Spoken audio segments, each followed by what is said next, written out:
La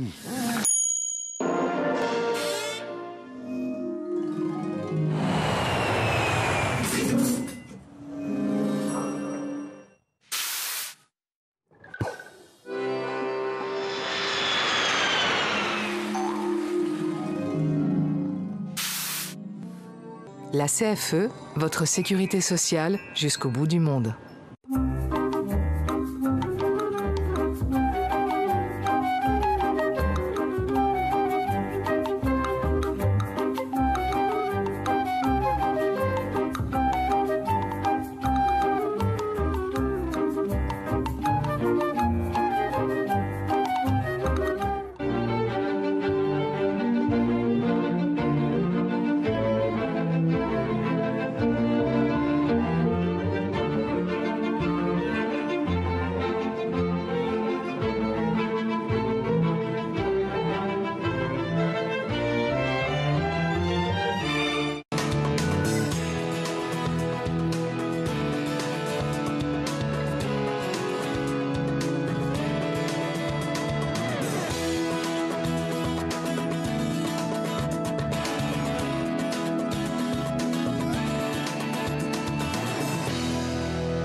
Bienvenue sur le plateau des 24 heures chrono de l'International. Pour cette 5e heure de direct, nous partons à Bratislava. Bratislava, capitale de la Slovaquie. Connue pour sa vie nocturne, Bratislava attire non seulement les jeunes, mais aussi les investisseurs français, car la Slovaquie est l'une des plus fortes croissances de la zone euro. Pour en parler, j'accueille David Mortreux. Bonjour. Vous êtes vice-président de la Chambre de commerce franco-slovaque. Tout à fait. Et j'accueille également Patrick Legal. Bonjour. Vous êtes directeur technique de la société électrique et vous êtes installé en Slovaquie depuis 2000. Alors, on va tout d'abord débuter cette émission avec l'ambassadeur de France en Slovaquie, Didier Lopino. On l'écoute car il nous fait un état des lieux de la communauté française à Bratislava. Notre communauté française en Slovaquie est une communauté relativement importante. Elle fait environ 1000 personnes. Elle est essentiellement masculine, jeune, puisque 80% a moins de 45 ans. C'est une communauté qui est composée pour l'essentiel d'expatriés temporaires qui sont venus avec des entreprises, des investisseurs français. Nous avons ici pour près de 3,5 milliards d'investissements étrangers et 380 sociétés françaises, plus une activité économique extrêmement importante qui attire donc et crée des emplois. Les 2 tiers de cette communauté française vit à Bratislava. Il est vrai d'ailleurs que comme nous sommes dans un pays de l'Union européenne, un pays qui appartient à la zone Schengen, mais également un pays de la zone euro, il est extrêmement facile de s'y rendre et d'en sortir. Donc il y a un multiplicateur assez important, on est sans doute plus près de 3 ou 4 000 en réalité résidents français, pas forcément donc enregistrés à l'ambassade. Alors David, pourquoi la Slovaquie est un pays attractif pour les investisseurs étrangers aujourd'hui ? La Slovaquie est, comme l'a dit monsieur l'ambassadeur, ou comme vous l'avez dit en introduction, la Slovaquie a un taux de croissance qui est vraiment très bon sur la zone euro. Donc forcément le climat des affaires y est encore excellent. Et l'ensemble des sociétés, quand elles viennent en Slovaquie, beaucoup suivent leurs clients parce que des grosses sociétés comme PSA ou Gaz de France ou enfin du moins des très grosses sociétés françaises qui sont venues ici en Slovaquie ont fait venir l'ensemble de leurs sous-traitants et on retrouve toujours, que ce soit dans l'industrie mais de plus en plus dans le domaine des services, de nombreuses sociétés françaises avec alors forcément les sociétés quand elles viennent elles ont besoin d'employés et en Slovaquie on a encore une main d'œuvre qualifiée être qualifiés pour des opérations de montage, mais aussi dans les recherches et le développement, avec de plus en plus de centres techniques qui se développent sur la Slovaquie, avec de la recherche, ou que ce soit dans l'informatique. D'accord. Patrick, le coût de la main-d'œuvre, c'est un atout de la Slovaquie. Alors c'est un atout pour nos clients qu'on a accompagnés donc en Slovaquie, et on les a fidélisés, et ça nous a permis de pouvoir nous étendre sur tous les pays limitrophes tels que la République tchèque, la Pologne, la Hongrie, et même revenir en France en accompagnant nos clients. D'accord. D'ailleurs, la dette publique également est de seulement 52,4% du PIB, je crois. Tout à fait. Les Slovaques ont mené une politique assez rigoureuse, mais qui a permis d'avoir des dettes publiques très saines. Et c'est vrai que c'est un des modèles parmi les pays environnants. Et c'est vrai que la Slovaquie, c'est un des seuls pays de l'Europe centrale qui est à l'euro. Et certainement nos voisins de Tchéquie, de Pologne ou de Hongrie y arriveront plus tard. Mais c'est vrai qu'ils ont des déficits un peu plus importants. Vous avez des chiffres du taux de croissance en Slovaquie pour 2013 et 2014 ? Sur 2013, on était, je dirais, entre 1 ou 1,5. Certains Slovaques disent même 2. Mais sur 2014, la croissance devrait peut-être même être un peu plus importante, autour de 2 ou 2,5. Mais c'est toujours un peu des prévisions. Mais c'est vrai qu'on n'a plus les taux de croissance qu'on avait jusqu'en 2008-2009, où là, c'est vrai qu'on était plutôt sur une croissance à 7 ou 8%. Mais parmi la zone euro, on est quand même un pays où il y a toujours de la croissance qui fait avancer l'économie et qui permet d'avoir un chômage de plus en plus faible. D'accord. Alors, la Slovaquie dispose également d'un atout, c'est son emplacement géographique. Et on écoute tout de suite Nathalie Laurin nous en parler. La Slovaquie est un pays enclavé qui a une frontière pour l'instant qui n'est pas avec l'Union européenne, c'est l'Ukraine. Et donc les Slovaques ont tout fait pour donner un certain dynamisme à leur pays, puisque c'est un pays qui est rentré dans l'espace Schengen, qui est rentré dans la zone euro. Ils ont su tirer parti d'un positionnement difficile qui n'était pas une zone de passage par un certain dynamisme économique. Patrick, la Slovaquie est située au centre du continent européen. Est-ce que c'est un atout pour vous qui exportez justement vous n'êtes pas installé seulement en Slovaquie ? C'est un atout pour nous, oui, puisque, donc, comme je disais tout à l'heure, en suivant nos clients, ça nous a permis de pouvoir aller sur les pays frontaliers. Vous êtes dans quel autre pays autour de la Slovaquie ? Pardon, j'ai pas compris. Vous êtes dans quels autres pays autour de la Slovaquie ? Alors nous, on est sur l'Ukraine, la Pologne, la République tchèque, la Slovénie, la Hongrie. Et on vient aussi travailler sur la France, vu que la main-d'œuvre est quand même avantageuse. D'accord. Ok. Il y a également un aspect que l'on peut évoquer, c'est la flexibilité du marché du travail en Slovaquie. David, comment ça se traduit au sein de l'entreprise au quotidien ? Le code du travail slovaque a bien sûr beaucoup évolué depuis 10 ans. On est parti peut-être d'un code du travail beaucoup plus libéral par rapport à ce qu'on peut connaître en France. Il l'est toujours. Disons que culturellement, les Slovaques changent de travail assez facilement. Un peu plus facilement. C'est Oui. vrai que si une entreprise a plus besoin de certains de ses employés, on a des contrats d'entente pour arrêter un contrat de travail, et les deux parties peuvent s'entendre sur une date et partir en se serrant la main et d'une bonne entente. D'accord. Après, Est-ce qu'il y a des avantages à cette flexibilité, Patrick Le Gall ? Oui, on a des avantages. On va dire que ça nous permet d'évaser un peu les temps de travail. On peut, comment on pourrait dire ça David du moins, on a 40 heures de de temps de travail par semaine. Les Slovaques sont quand même très travailleurs et c'est pas un souci de pouvoir aménager ce temps de travail. C'est vrai que comme il y a beaucoup d'entreprises de production, forcément on travaille en 3-8, mais je dirais également le code du travail se durcit entre guillemets de plus en plus vis-à-vis des entreprises, mais reste en revanche, très ça amical. peut représenter des inconvénients pour les entrepreneurs, les chefs d'entreprise. Oui, parce qu'en effet, les salariés, étant donné qu'ils ont plus de...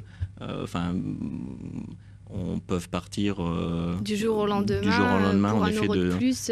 Alors donc c'est vrai qu'on les forme pendant un certain nombre de temps et au bout d'un moment, quand la personne est quand même très, très bonne, mais que ça soit sur des différents, aussi bien au niveau de l'opérateur que sur des postes un peu plus élevés comme des responsables de logistique ou responsables qualité, surtout que dans l'automobile c'est assez spécifique. Donc je l'ai eu dans notre entreprise où on a fidélisé beaucoup nos monteurs et c'est vrai que ils partent souvent pour quelques euros de plus. Oui, voilà. c'est ça. C'est l'offre et l'emploi. D'accord. Donc ça a quand même parfois des inconvénients. Ça donne des inconvénients alors, au sein de l'entreprise. Puisqu'on est sur les atouts, un point sur la fiscalité des entreprises, David Mortreux. Donc on a une fiscalité assez simple puisque depuis 2004 la Slovaquie a mis de nouvelles règles en place. Sur 2014 on a un taux sur l'impôt sur le revenu des sociétés de 23%. Il devrait passer à 22% en 2015. Et globalement, c'est le seul impôt qu'on ait. D'accord, il n'y a pas d'impôt sur les sociétés, par exemple. Enfin, si c'est l'impôt sur, du moins l'impôt sur les revenus. Ensuite, on n'a pas d'impôt sur les dividendes voilà, qui sont pris sur les bénéfices ensuite. Oui. Après, on a, je dirais, la seule taxe qui puisse exister, c'est la taxe sur les véhicules, mais dont les barèmes n'ont rien à voir avec la TVS française. Merci. On fait une pause et on se retrouve tout de suite après pour parler des secteurs porteurs à Bratislava.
De retour sur le plateau des 24 heures chrono de l'International.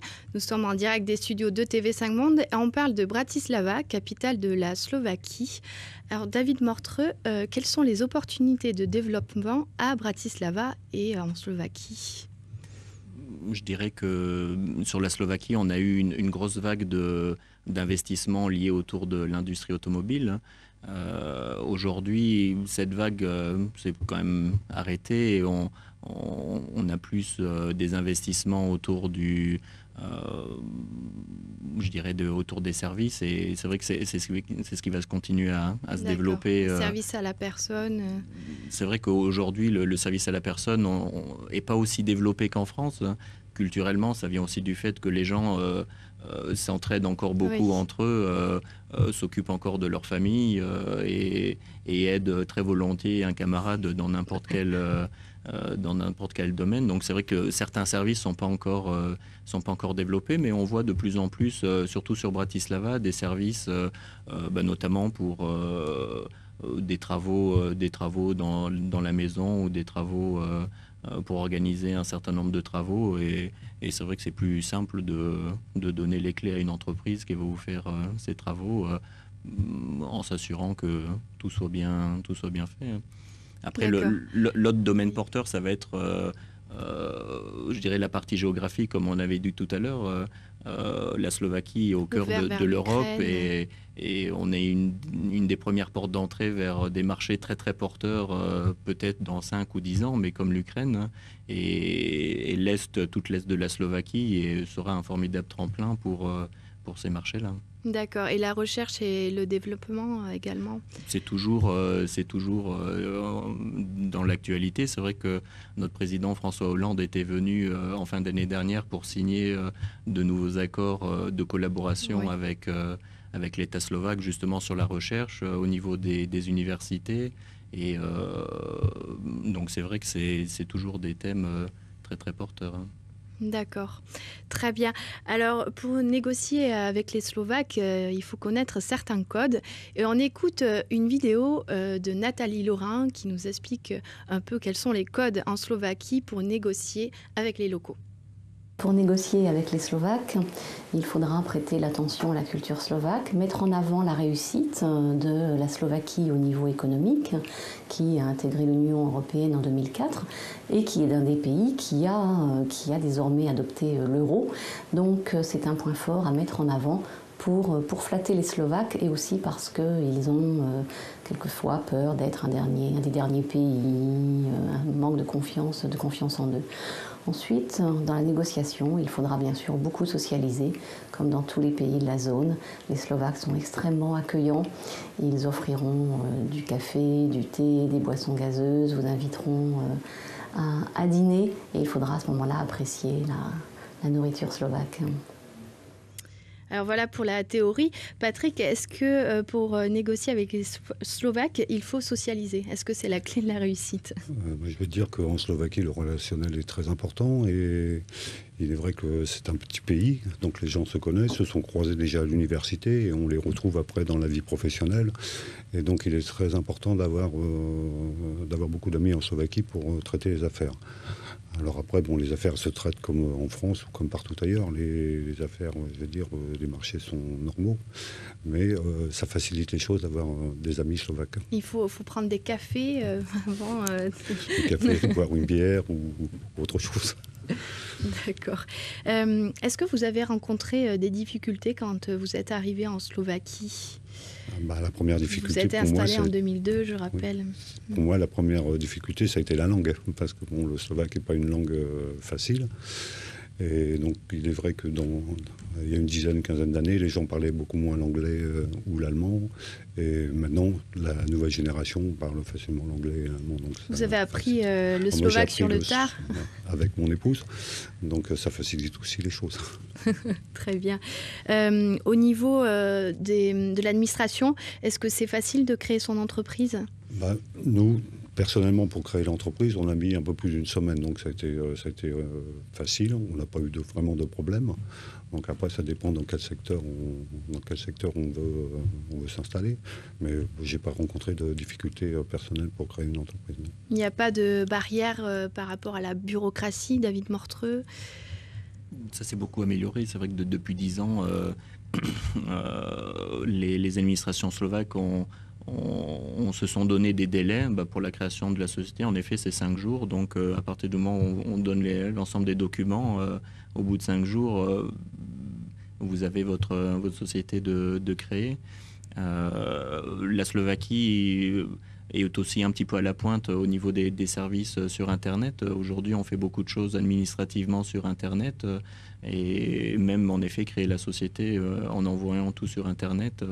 Et c'est vrai qu'au niveau administratif, ça aide beaucoup, ne serait-ce que pour les relations avec le bureau des impôts, pour faire les déclarations de TVA ou autre. Maintenant, on le fait tout sur Internet. Il y a une amélioration des programmes administratifs. Tout à fait.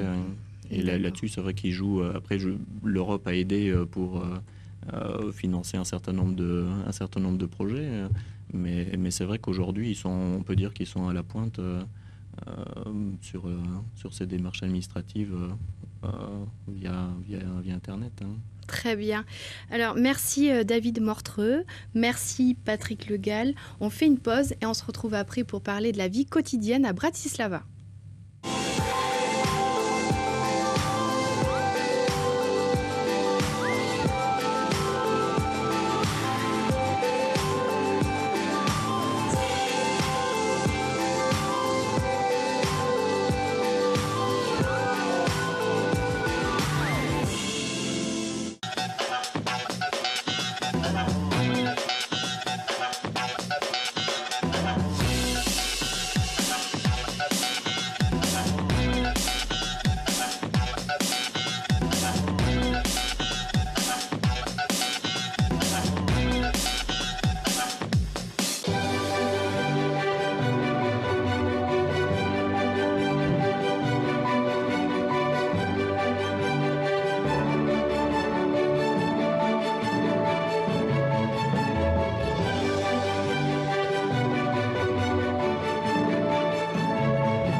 De retour sur le plateau des 24 heures chrono de l'International, nous parlons de Bratislava, capitale de la Slovaquie. Alors on vient d'aborder la vie économique à Bratislava et on va parler de la vie quotidienne. Alors pour cela, j'accueille Frédéric Miskiewicz. Vous êtes propriétaire de la crêperie chez Amélie à Bratislava. C'est un point de rendez-vous des Français de Bratislava. Oui, bonjour, merci. Et j'accueille également Bruno Fernandez. Vous êtes conseiller du commerce extérieur et vous êtes installé depuis 25 ans à Bratislava. Oui. Alors, Bratislava est connue pour être une ville festive et on écoute une vidéo de monsieur l'ambassadeur de France en Slovaquie, Didier Lopineau, qui nous parle de la communauté Erasmus à Bratislava. Un petit peu de nos Erasmus, on les aime beaucoup, on les voit de façon saisonnière comme vous savez, mais quand on les voit bien. Nous avons environ 120 étudiants français en Slovaquie. L'évolution est extrêmement, je dirais, dynamique, puisque le nombre de Français en Slovaquie a doublé en 5 ans. Dans l'autre sens, il y a une augmentation de près de 40% du nombre d'étudiants slovaques en France. Et ce nombre d'ailleurs n'est pas négligeable puisqu'il y en a plus de 220. La France est le 4e pays choisi par les étudiants slovaques pour aller étudier à l'étranger, après la République tchèque et bien sûr juste à côté, l'Allemagne et l'Espagne. Voilà, nous avons environ 150 conventions actives entre les universités françaises et slovaques. C'est donc, je dirais, un mouvement de jeunesse extrêmement encourageant pour l'avenir qui donc irrigue, je dirais, les populations des deux pays. Alors à Bratislava, il y a une communauté très jeune. Pourquoi Bratislava est connue pour être une ville festive ? Je pense que déjà c'est lié déjà au format de Bratislava. Donc, Bratislava est une capitale européenne, mais qui reste à une échelle humaine. Donc, en fin de compte, la majorité de la vie, on va dire, nocturne ou festive se passe souvent au centre-ville, dans la vieille ville. Donc, forcément, automatiquement, vous sortez, vous rencontrez des gens que vous connaissez. Enfin, donc, tout de suite, ça crée des interactivités entre les gens et beaucoup plus facile donc, de faire la fête quand vous êtes à nombreux que quand vous êtes tout seul. Oui, c'est sûr. Alors, quel type de bar trouve-t-on à Bratislava? Je crois que vous aviez un club de jazz vous-même. Oui, c'est un piano-bar, il y a pas très longtemps avec un associé qui a toujours d'ailleurs, le Lava 22. Il y a beaucoup de clubs comme ça qui ont émergé vraiment depuis 5-6 ans. Nous, quand on avait débuté, il y avait 4-5 endroits vraiment où il y avait de la musique live qui jouait tous les soirs. Maintenant, vous trouvez vraiment une vingtaine ou une trentaine d'endroits, que ce soit des restaurants, des boîtes de nuit ou des piano-bars à proprement dit. Et vous trouvez bien sûr le schéma classique des boîtes de nuit un peu partout au centre-ville et légèrement en périphérie. Et bien sûr les restaurants. Il y en a pour tous les goûts. Bien sûr, bien sûr. Tous les goûts, tous les genres de musique, que ce soit de l'underground, du jazz ou de la musique plus dansante, on trouve vraiment de tout. Et puis le coût des boissons est, voilà. est assez attractif, ouais, je crois. Je pense qu'il y a deux facteurs qui font que souvent Bratislava a la réputation de ville de la fête parce que donc, la vie est moins chère. Surtout, donc, vous payez à Paris une bière à 7,50 €, 2,25 €. À Bratislava, à 0,5 €, vous allez entre 1 et 1,50 €. Maximum 2 si vous êtes vraiment dans des endroits un peu plus huppés. Et c'est pour faire la fête plus longtemps. Voilà. Beaucoup de jolies filles. Voilà, c'est ça, c'est mon thème. Alors là, je prends la parole. En effet, c'est vrai qu'on est tous venus à Bratislava comme les étudiants Erasmus dont parle monsieur l'ambassadeur, à un jeune âge, on va dire, 19 ans, 20 ans. Ça fait 25 kilos, ça fait pas seulement 25 ans que je suis en Slovaquie, mais ouais, on décuple. Et c'est vrai que la première chose qu'on voit, c'est la beauté des femmes slovaques. Hein. Les hommes aussi sont assez musclés, sportifs, mais c'est un petit peu moins ma tasse de thé. Mais c'est vrai que les femmes slovaques sont les plus belles femmes d'Europe. Hein. Regardez, Adriana Slenarikova, on est la publicité vivante, vous la connaissez bien en France. Et donc c'est vrai que voilà, c'est quelque chose que... les Slovaques sont beaux, sont gentils, voilà. Moi j'ai toujours Adriana, c'est la plus moche, donc venez voir les belles en Slovaquie, donc ça met la barre très haut. Ah oui, effectivement, ça met la barre très haut. Mais pas moche, hein, j'ai dit que c'était la moins belle, on va dire. Voilà. Je reprends mes paroles. Alors, que faire à Bratislava? Quelles sont les activités que propose cette ville? On écoute tout de suite une vidéo que nous a envoyée Marie-Ondine Vidal. Bratislava est une ville sympathique, jeune et dynamique, avec beaucoup de festivals l'été, d'art, de culture, de musique, et l'hiver, beaucoup de matchs de hockey pour ceux qui aiment. Si vous en avez marre du béton, vous pouvez aller aux Petites Carpates, qui sont les petites montagnes, avec juste 10 minutes de bus. Elles sont aux portes de Bratislava. Alors d'abord, merci Marie-Ondine Vidal de nous avoir envoyé cette vidéo depuis Bratislava. Bruno Fernandez, que peut-on faire à Bratislava? Voilà, écoutez, vous avez choisi la bonne personne pour le sport. Donc, en effet, comme a dit Marie-Ondine, Bratislava n'a peut-être pas beaucoup d'espace vert au sein de la ville. Il y a quelques parcs quand même, mais c'est vrai qu'elle n'en a pas tellement besoin parce que c'est une ville qui est donc près du Danube. Donc, les rives du Danube sont très adaptées à l'heure actuelle. Donc, on peut faire il y a du cyclotourisme, on peut faire donc du sport, bicyclette, roller, marche à pied de Bratislava jusqu'à même Budapest, ou de l'autre côté de Bratislava jusqu'en Autriche. On arrive après, donc de Bratislava, on arrive dans un pays, l'Autriche, où ils étaient même plus en avance. Hein. C'est un pays qui est très en avance au niveau de tout ce qui est structure sportive. Donc on arrive à lier ces trois pays, donc de Bratislava, ça c'est formidable. Comme le disait Marie-Ondine, il y a également des balades à faire autour de Bratislava, les Petites Carpates. C'est un pays où on a la chance de faire du ski, même juste à côté de Bratislava. À côté c'est à quelques kilomètres, une quinzaine de kilomètres. On prend les transports en commun. Plus près, d'accord. En prenant les transports en commun, on peut faire du ski. Il y a une piste de bobsleigh pour l'hiver, donc à côté de Bratislava. Et l'été, il y a des lacs. Donc les Slovaques adorent être dans la nature, c'est ce qu'ils aiment depuis toujours. Donc des pique-niques, des grillades, voilà, il n'y a pas de loi qui interdit ça en Slovaquie, donc c'est très très libre. Et au niveau des activités culturelles, Frédéric, qu'est-ce qu'on peut faire? Je pense qu'il y a eu il y a 5-6 ans vraiment un gros boom. Souvent, pour reprendre par exemple, il y a des festivals, beaucoup de festivals donc, de musique très très connus où toutes les grandes pointures passent, donc toutes les têtes d'affiche passent. À une époque, c'était pas si vrai. Quand une tête d'affiche passait à Budapest ou à Vienne, qui est seulement à 60 km, et ben, ça passait pas automatiquement à Bratislava. Maintenant, depuis quelques années, vraiment, on voit même des noms, quand ils passent à Vienne, ils passent aussi à Bratislava. Donc on sent vraiment une effervescence de la culture depuis quelques années. Bratislava est devenue réellement une capitale européenne à proprement dit à ce point de vue-là. de ce point de vue. Et pour les nostalgiques, pour les Français qui viendraient à Bratislava et qui auraient un petit peu peur au départ quand on ne parle pas la langue, donc il y a toujours un institut français qui est très performant à Bratislava et qui propose des concerts, des spectacles d'artistes français qui viennent à Bratislava. Ils font un petit peu le tour des capitales européennes. Et puis un festival du film, par exemple, francophone, qui est géré par l'Institut français. Donc voilà, donc c'est quand même... On a toujours malgré tout un lien avec la France, même quand on est à Bratislava, si on a besoin de se rapprocher un petit peu de ses racines. Très bien. Alors, à Bratislava, il faut également se loger quand on arrive. Et on écoute une vidéo de Olivier Chaduto qui nous explique comment on trouve un appartement et qui nous donne les coûts des loyers.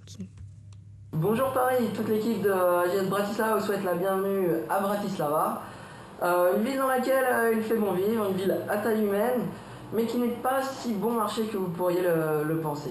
Donc pour les familles qui souhaitent s'installer à Bratislava, moi je vous conseille de vous installer à Castle Hill ou à Slavin, une colline qui surplombe Bratislava, avec une belle vue sur Bratislava, sur le Danube et aussi sur le château. Ou alors de vous situer sur Horski Park, qui est également très boisé et très sympa. Le budget pour une famille d'environ, avec 3 chambres, avec 3 enfants, avec un grand jardin de 200 mètres carrés, c'est environ 2 000 € par mois. Pour les célibataires qui cherchent un appartement, je leur conseille plus le centre-ville, qui est bien sûr bien plus vivant, ou des quartiers assez modernes comme Eurovea. Là, il faut compter pour un 50 mètres carrés aux environs de 700 €. Alors Frédéric, quels sont les quartiers de prédilection des Français ?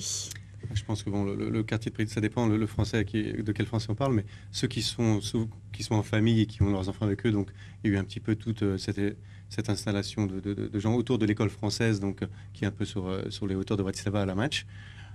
Après, les autres personnes qui vraiment viennent s'installer préfèrent également, forcément, comme on l'a dit, c'est lié aussi à la vie culturelle et à toute la vie. Donc être au centre-ville, proche du centre-ville. Par exemple, moi-même, je suis un peu on peut appeler ça le Saint-Germain-des-Prés slovaque, qui est entre Eurovea et la vieille ville. C'est tout près, c'est 5 minutes à pied du centre-ville. Vous pouvez vous garer. Enfin, ça reste quand même assez axé au niveau du centre, quoi. Pour revenir sur la vidéo d'Olivier qu'on connaît très bien, il est professionnel pour ceux qui s'installent, qui sont des expatriés, mais il ne faut pas non plus faire peur aux étudiants. Monsieur l'ambassadeur a parlé des étudiants Erasmus et c'est important parce que c'est eux qui créent le premier amour avec ce pays, avec la Slovaquie. Donc c'est à ce moment-là qu'on s'attache à ce pays. Donc il y a quand même des appartements pour pas cher. On peut faire de la colocation. Donc pour 150, 200 €, on peut être colocataire avec 2-3 autres personnes et c'est très abordable pour un étudiant. C'est très abordable. Donc il faut pas. Puis il y a des résidences universitaires qui ouvrent leurs portes et puis il n'y a pas de taxe d'habitation. Voilà, donc ça c'est un avantage, un point à souligner. Voilà. Pour les Français qui souhaitent s'y installer. Et en ce moment, les prix sont vraiment très bas sur le marché de l'immobilier, donc on trouve même des locations à 400-450 € en plein centre, des petits une pièce ou studio, quoi. Si on cherche, on trouve. On trouve à tous les prix. Oui, et au niveau de la procédure pour trouver un logement, il n'y a pas rien à signaler. Soit il y a des annonces, soit il y a des agences, mais en général, souvent, donc, dans la communauté française, on tâche de s'entraider, aussi bien par le biais de notre association, les Grenouilles Gourmandes, que ce soit par le biais de toutes les autres organisations. Bratislava Accueil aussi. Il y a 2 associations qui aident les Français un petit peu. Bon, c'est Bratislava Accueil pour les expatriés, et puis les Grenouilles Gourmandes, c'est notre association un petit peu informelle où on fait la fête, quoi. Et puis on essaie quand les gens ont des besoins, on essaie de les aider, on essaie de faire marcher le réseau français. D'accord. La communauté française à Bratislava est très petite et soudée, c'est ça. Il y a des gens qui étaient à Bratislava qui vont à Prague ou dans d'autres villes et qui disent que c'est une atmosphère qu'ils ne retrouvent pas ailleurs. Donc il faut venir. D'accord. Alors, on va tout de suite aborder un point, c'est la scolarité, ou scolariser ses enfants. Et on regarde une vidéo qui nous a été envoyée par Céline Sarrazin. À propos de la scolarité des enfants, il y a plusieurs systèmes qui sont disponibles à Bratislava. Vous avez une British School, une école allemande et un campus américain. Pour les Français, il y a une école française, l'école française de Bratislava, qui dépend de l'AEFE et qui compte à peu près 150 élèves. Pour le moment, l'école est installée à Koliba, mais elle va déménager en septembre 2014 dans le quartier de Petrajalka afin d'avoir un campus un peu plus grand avec des infrastructures sportives à la hauteur des attentes des parents d'élèves. Il faut compter entre 4 000 et 5 200 € pour une scolarité suivant le niveau de votre enfant. Bruno, il y a une actualité en ce moment à Bratislava, c'est le déménagement de l'école française. Tout à fait. C'est une activité qui me tient à cœur puisque il y a 3 ans, quand j'avais mis mon enfant à l'école française, on avait compris que l'école française qui était à l'époque à Cramaret, comme a dit Céline, souffrait d'un problème de place puisqu'elle était logée au sein d'une école slovaque. Et donc, avec le baby-boom des deux côtés, slovaques, français, les élèves commençaient un petit peu à être à l'étroit. Et donc, on a commencé à chercher un moyen de se déplacer, d'essayer de trouver un bâtiment. Donc, quand on a commencé avec mon ami Daniel Rioux de l'ambassade, Boris, Schwabi, etc., Yvan, Sodro, beaucoup de monde qui nous ont aidés pour faire ça. On ne pensait pas que ça allait durer autant de temps. Hein. On a mis 3 ans pour faire toutes les manœuvres administratives, si je puis dire. Mais donc, et là, justement, il y a 2 mois, on a signé enfin le contrat de location avec notre nouveau bâtiment. Et donc, on va être à Petržalka, on passe de 600 mètres carrés à 4000 mètres carrés. Oui. On a notre cours. Ce sera en septembre 2014, c'est ça? Oui, septembre 2014. Donc, on aura notre cours, on aura un parc qui nous sera également qui sera mis à disposition. On a un terrain de foot à côté, un stade de hockey aussi à côté de notre école. Donc, c'est une école qui, en plus de toutes ses fonctions actuelles, puisqu'elle elle propose le trilinguisme, par exemple, donc le français, le slovaque, l'anglais. On va un petit peu, et bien sûr, avec tous ces équipements sportifs autour de l'école, on va s'orienter vers une école qui va proposer beaucoup de choses au niveau sport, au niveau activité aérée. Combien l'école pourra-t-elle accueillir d'élèves? Là, c'est vraiment... l'école était déjà en pleine expansion puisqu'on augmentait le nombre d'élèves chaque année. Et donc, on est à 150 élèves. Mais là, maintenant, c'est une école qui pourra, on espère, accueillir 250, 300 élèves d'ici 5 à 10 ans. Donc, c'est une école qui va jusqu'au collège et qui, après, donc, propose soit un lycée bilingue à Bratislava, soit un lycée à Vienne. Et après 3 ans, même les Slovaques, parce que la communauté a un petit peu changé, on doit beaucoup à PSA, c'est grâce à PSA si l'école française existe aujourd'hui.